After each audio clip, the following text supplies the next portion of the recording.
They believe in others and they believe in the cause.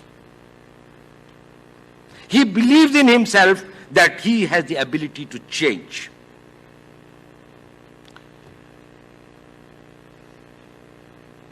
When Subhash Chandra Bose said in Singapore, "Tum mujhe khoon do, main tumhe azadi dunga," what was he talking? Some small contingent of Indian soldiers who have joined the INA, some of them are not even fully trained in some of this thing. The mighty British Empire, which is almost at this thing of winning the Second World War, was in alliance with the entire this thing of from United States to all the allied and things like that, etc. He was challenging and he said that he was going to attack India. But he did attack. He did reach the Imphal. He was able to get this thing of the Dimapur. And when Prime Minister Attlee was told, and he came to this thing and he was staying with the Chief Justice at that time, he said, "Why did you leave India? After all, you had won the Second World War. Gandhi had almost got this thing on that, this thing like that. The worst was over. The Quit India movement had flopped in 1942. What was such much a tearing hurry in 47 that you said that, no, we have to go immediately?" He said it was not that. It was the spark that Bose had created among the soldiers of the Indian Army.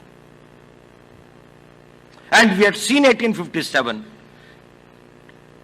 2.5 million, 25 lakh Indian soldiers had returned victorious from the Second World War. And when the incidents like this started taking place, there was this thing, revolt in the Karachi Nawaldak base, there was this thing in Jabalpur, there was this thing in Asansol, and so many places, and people joined the INA. He said, "We knew we will not be able to take this country and hold this country." It was the threat of Subhash Bose, a rising of Indian nationalism, that we knew it's a matter of time. And if we do not quit voluntarily, we will quit in a way that will be a bloodbath.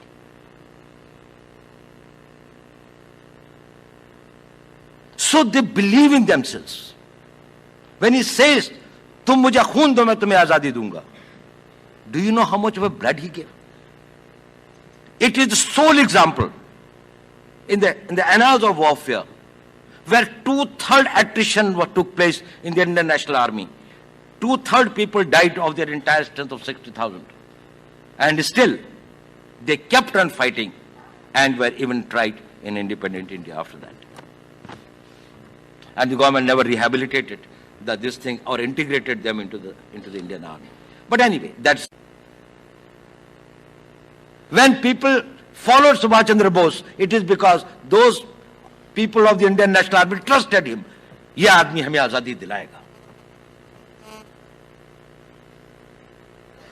Because he trusted them, they died for him.